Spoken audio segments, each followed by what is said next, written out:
मान्यता है कि यहीं पर भगवान कल की अवतार लेंगे, जो पापियों का नाश करके कलयुग का अंत करेंगे। और इसलिए अब संभल में फायर ब्रिगेड की गाड़ी से 700 लीटर गंगा जल लाया गया है, ताकि संभल के सभी कुंडों और तीर्थों को पवित्र किया जा सके।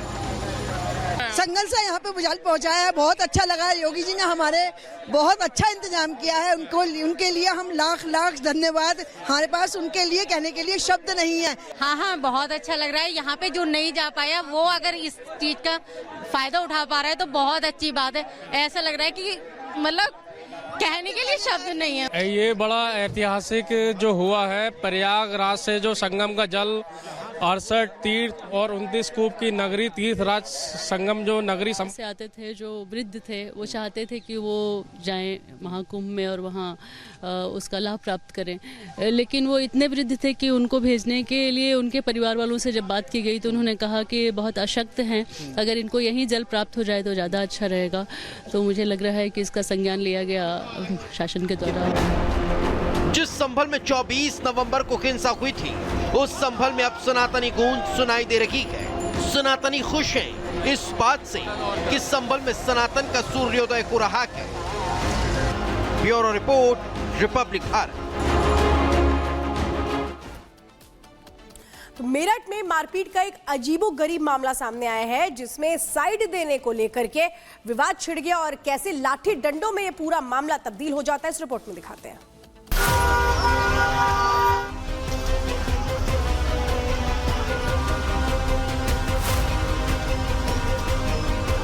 दबंग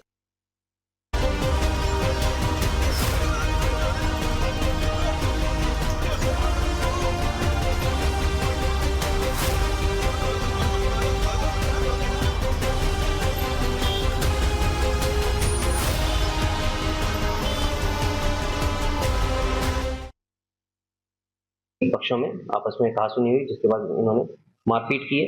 इसमें जो थार गाड़ी है वो हमने सीज कर ली है। इसमें 3 लोगों को हिरासत में लिया गया है और जो तहरीर मिलेगी, तहरीर के आधार पर इसमें सुसंगत धाराओं में मुकदमा पंजीकृत कर आवश्यक विधि कार्रवाई की जाएगी।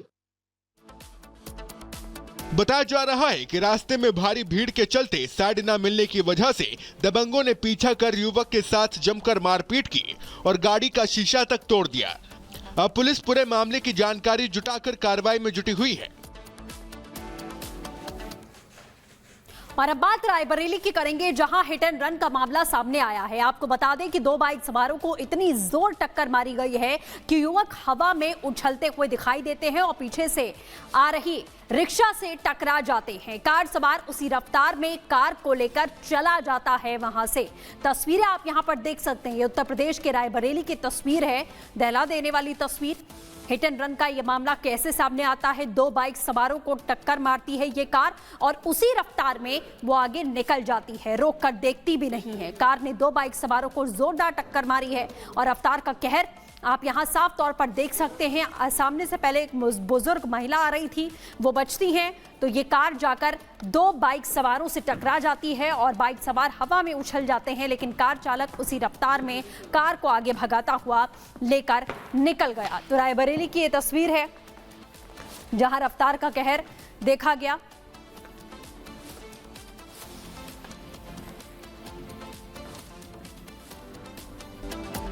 नीवा बुपा स्टूडियो में आप सभी का बहुत बहुत स्वागत है। मैं हूं आपके साथ अनामिका सिंह काली। हमारे साथ बुलेटिन में प्रगति भी मौजूद है, लेकिन पहले बात करेंगे यूपी से आ रही बड़ी खबर की, जहां पे यूपी के संभल में पुलिस चौकी के निर्माण शुरू कर दिया गया है। नींव की खुदाई शुरू होने पर लोग यहां पर मिठाई बांट रहे हैं। 2.5 महीने में 3 मंजिला पुलिस चौकी बनेगी। सपा सांसद के घर दीपा सराय इलाके में ये पुलिस चौकी बन रही है और इसको लेकर यहाँ पे जो खुदाई का काम है वो शुरू कर दिया गया है। तो तस्वीर दिखा रहे हैं आपको हम संभल के दीपा सराय की, जहाँ पे सपा सांसद के घर के 100 मीटर के अंदर ही ये पुलिस चौकी बनाई जा रही है और पुलिस की मौजूदगी में यहाँ पे खुदाई का काम शुरू कर दिया गया है।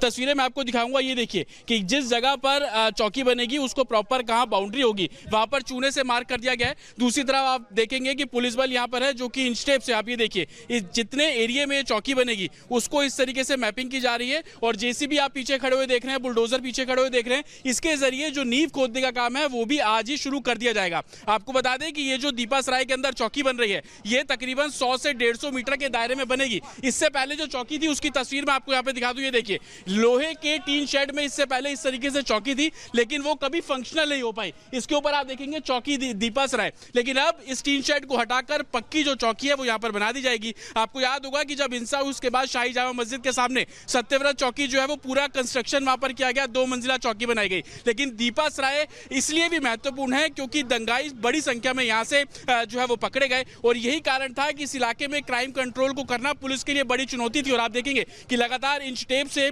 जो पूरा एरिया है उसकी पैमाइश जो है वो सीनियर ऑफिसर कर रहे हैं। खुद सीओ स्तर के जो ऑफिसर है वो यहाँ पर एडिशनल एसपी आपको यहाँ पर नजर आ जाएंगे। पूरे इलाके की मैपिंग की जा रही है, इंच टेप से उसको नापा जा रहा है, उसके बाद चूने से बाउंड्री बनाई जा रही है और बाउंड्री बनाने के बाद जो जेसीबी अब यहाँ पर पहुंच गई है उस जेसीबी से इस पूरे इलाके में जो नींव डालने का काम है वो किया जाएगा। आपको बता दें कि जिस जगह पर ये चौकी बन रही है यहाँ से सांसद जियाउर रहमान का घर महज 100 मीटर की दूरी पर है। इससे पहले आतंकी संगठन AQIS का जो चीफ है आसिम उमर, उसका घर यहाँ से तकरीबन 150 मीटर की दूरी पर है। तो आप इसी से अंदाजा लगाइए कि क्राइम कंट्रोल करने के लिए ये चौकी कितनी महत्वपूर्ण रहने वाली है। और आप लगातार देखेंगे तमाम मैपिंग जो है वो इस पूरे परिसर की जा रही है और जिस तरीके से मैं आपको बता रहा हूँ कि तकरीबन 100 से 150 मीटर के दायरे में ये जो चौकी है वो बनने वाली है। प्रॉपर आप देखेंगे सीनियर ऑफिसर्स मार्किंग कर रहे हैं ताकि 1 इंच भी इधर से उधर जो है वो ना हो सके। और आप देखेंगे इस जगह को क्या बोलते हैं, अजमल चौक। इस जगह का जो नाम है दरअसल इसको अजमल चौक के नाम से भी जाना जाता है। अगर मेरे वीजा आपको तस्वीर यहाँ पर दिखाएं, देखेंगे अजमल चौक आपको यहाँ पर लिखा हुआ नजर आ जाएगा। ठीक इसी चौक पर अब जो चौकी है पुलिस की वो परमानेंट यहाँ पर बन जाएगी और क्राइम के हिसाब से ये चौकी बेहद महत्वपूर्ण है। और आप देखिए कि एडिशनल जो एसपी हैं वो भी यहाँ पे हैं, उनसे हम बात करने की यहाँ पर कोशिश करेंगे ताकि समझे कि किस तरीके से ये चौकी महत्वपूर्ण रहने वाली है और उसको देखते हुए क्या कुछ जो काम है वो यहाँ पर किया जाएगा। श्री सर आप खुद मैपिंग जो है वो इसकी करवा रहे हैं, इस चौकी कितनी महत्वपूर्ण ये रहने वाली है दीपा सराय की? संभल में मोहल्ला दीपा सराय में इस चौकी का निर्माण कार्य कराया जा रहा है। आज पैमाइश के पश्चात इसकी नींव खोदी जा रही है। यह चौकी इसलिए भी महत्वपूर्ण रही है कि अतिवादी संगठन के लोग भी यहाँ रहे हैं और साथ ही बहुत सारे अपराधी यहाँ निवास करते हैं। उन पे एक सतत निगरानी रखी जा सके और निगरानी के अनुसार उन पे रोकथाम लगाई जा सके। इस चौकी निर्माण कराया जा रहा है। देख रहे हैं कि पहले ये लोहे की टीन शेड में चौकी थी, क्या ये फंक्शनल नहीं थी, उस तौर पे काम नहीं कर पा रही थी जिस तौर पर आजकल आप लोग कार्रवाई कर रहे हैं? बिल्कुल, यह चौकी प्रभावी रूप से जो कि सेट था वह काम नहीं कर पा रही थी और पुलिस यहाँ लगातार मौजूद रहे और व्यापक तरीके से निगरानी की जा सके, इसलिए चौकी बनाई जा रही है। आसिम उमर भी सर यहीं का था, 2019 में हालांकि ड्रोन अटैक में वो मारा गया। उस्मान जो कि पाकिस्तान जेल में बंद है वो भी यहीं का है। तो कितना संवेदनशील ये इलाका है? बिल्कुल, यह संभल का अति संवेदनशील इलाका है। यहाँ पर अतिवादी आतंकवादी और साथ ही बड़े अपराधी भी यहाँ रहे हैं, उन पर निगरानी के लिए चौकी निर्माण कराया। कितने वर्क स्पेस में सर आप लोग इसको पैमाइश खुद करवा रहे हैं? यह लगभग 1000 स्क्वायर फीट की एरिया पर चौकी निर्माण कराया जा रहा है और आज खुदाई की जाएगी और शीघ्र ही चौकी बनाई जाएगी। जो हिंसा हुई सर दीपा सराय से कुछ अगर आप बता पाएं कि कितने उपद्रवी आप लोगों ने गिरफ्तार किए और कितनों की तलाश अभी भी बाकी है? दीपा चौकी से लगभग 1 दर्जन के लोग से अधिक लोग गिरफ्तार हो चुके हैं और साथ ही अभी काफ़ी उपद्रवी हैं जिनकी गिरफ्तारी शेष है। शीघ्र ही उन्हें भी गिरफ्तार किया जाएगा। तो जैसे कि एडिशनल एसपी खुद बता रहे हैं कि कितना संवेदनशील ये पूरा इलाका है और यही कारण है कि चौकी की जो पैमाइश है वो यहाँ पर की जा रही है। तकरीबन 1000 स्क्वायर फीट में ये जो चौकी है बनेगी।